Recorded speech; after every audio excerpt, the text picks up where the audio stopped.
Assalamualaikum warahmatullahi wabarakatuh. Perkenalkan nama saya Majid Abdul Ghafur. Saya dari Akuntansi A 2019, Fakultas Ekonomi Universitas Negeri Semarang.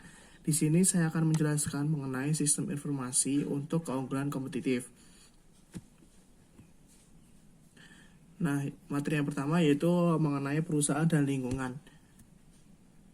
Nah, perusahaan dan lingkungan ini memiliki model sistem umum perusahaan. Nah, model dari sistem umum perusahaan ini terdiri dari dua aliran sumber daya, yaitu yang pertama ada sumber daya fisik dan yang kedua ada sumber daya virtual.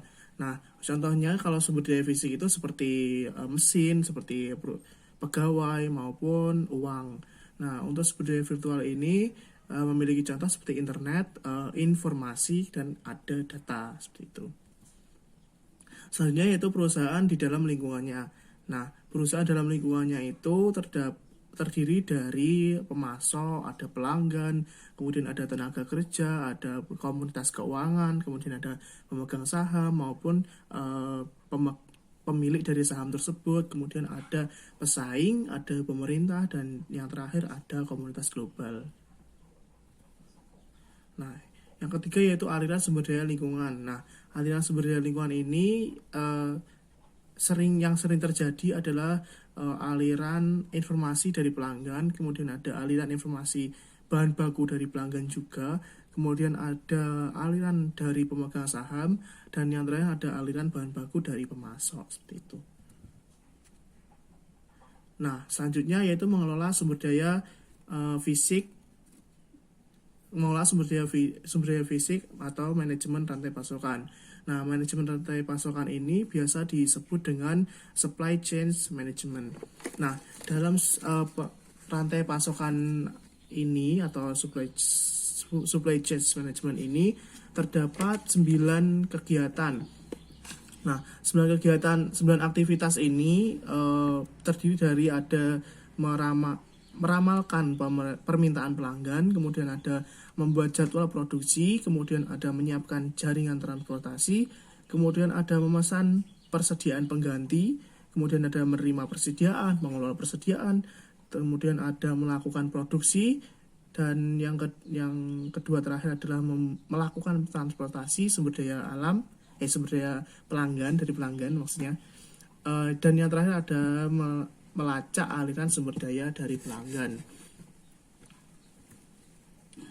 Nah, selanjutnya itu keunggulan kompetitif. Dari keunggulan kompetitif ini terdiri dari 3 lapisan atau 3 tingkatan. Nah, tingkatan yang pertama itu strategis. Nah, terus ini manajer pada tingkat strategis dapat meraih keunggulan strategis dengan menggunakan sistem informasi untuk membedakan perusahaannya dari para pesaing. Nah, yang kedua yaitu ada tingkatan taktis. Nah, tingkatan taktis ini sama dengan tingkat pengendalian manajemen. Nah, pada tingkatan ini manajer dapat meraih keunggulan taktis dengan mengarahkan perancangan sistem informasi yang memiliki alat penghubung umum seperti browser, internet, dan lain-lain sebagainya. Kemudian pada tingkatan yang terakhir yaitu operasional, ini tingkatan tertinggi, manajer pada tingkat pengendalian operasional dengan mengembangkan sistem informasi yang menawarkan produk-produk komplementer. Nah, ini tujuannya untuk agar pelanggan itu tertarik dan memiliki kepuasan tersendiri terhadap perusahaan kita. Nah, selanjutnya yaitu ada tantangan dari pesaing global. Nah, tantangan dari pesaing global itu ada 3 jenis ya. Yang pertama yaitu kebutuhan khusus untuk pemrosesan informasi di perusahaan multinasional, kemudian ada kebutuhan khusus untuk koordinasi di perusahaan multinasional. Nah, ini bedanya apa? Bedanya itu kalau yang pertama itu pemrosesan dari informasi itu sendiri, dan yang kedua yaitu khusus untuk koordinasi dari perusahaan itu. Jadi koordinasi di sini adalah bagaimana cara mengolah dari informasi tersebut. Nah, yang ketiga yaitu keuntungan koordinasi. Nah, di buku yang saya pelajari itu ada 8 keuntungan. Namun di sini saya akan menjelaskan memberikan gambaran saja, ada 5 keuntungan dari koordinasi itu sendiri. Yang pertama yaitu fleksibilitas dalam merespon pesaing di berbagai pasar negara. Nah, Yang kedua yaitu kemampuan untuk memproses perubahan yang terjadi di suatu negara. Nah, yang ketiga ada kemampuan untuk menyamai kebutuhan di pasar di seluruh dunia. Kemudian ada mengurangi biaya operasi secara keseluruhan. Dan yang terakhir adalah peningkatan efisien dan efektivitas memenuhi kebutuhan pelanggan. Nah, ada tantangan dalam mengembangkan sistem informasi global.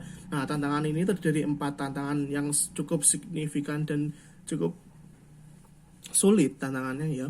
Yang pertama yaitu ada kendala-kendala politis. Nah, kendala-kendala politis ini terjadi atau timbul dari pemerintahan dari suatu negara tersebut. Nah, untuk yang kedua yaitu masalah-masalah teknologi. Nah, masalah-masalah teknologi ini seperti halnya ada internet, jaringan, dan ada juga listrik, itu juga termasuk teknologi. Nah, kemudian untuk rintangan budaya dan komunikasi. Rintangan budaya dan komunikasi ini berbeda-beda tergantung negara, tergantung budaya dan komunikasi dari negara tersebut.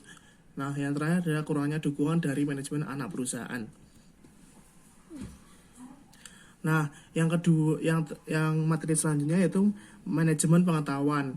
Nah, sebelum masuk ke manajemen pengetahuan, apa sih itu manajemen pengetahuan? Nah, manajemen pengetahuan itu intinya adalah bagaimana kita mengelola mengelola informasi yang ada sehingga kita bisa menerima dan bermanfaat untuk orang lain juga, seperti itu. Nah, dari sumber pengetahuan itu ada sumber daya informasi.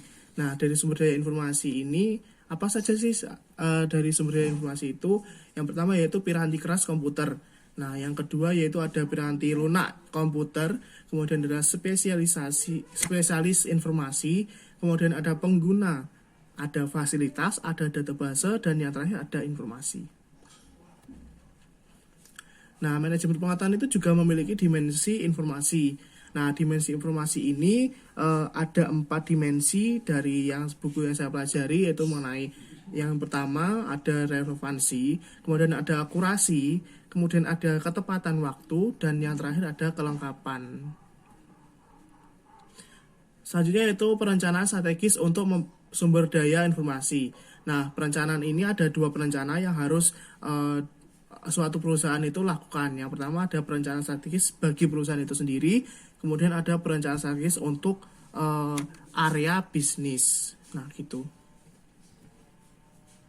Nah, materinya sudah habis. Demikian yang dapat saya sampaikan. Semoga bermanfaat bagi kita semuanya. Jumpa lagi di video selanjutnya. Terima kasih. Wassalamualaikum warahmatullahi wabarakatuh.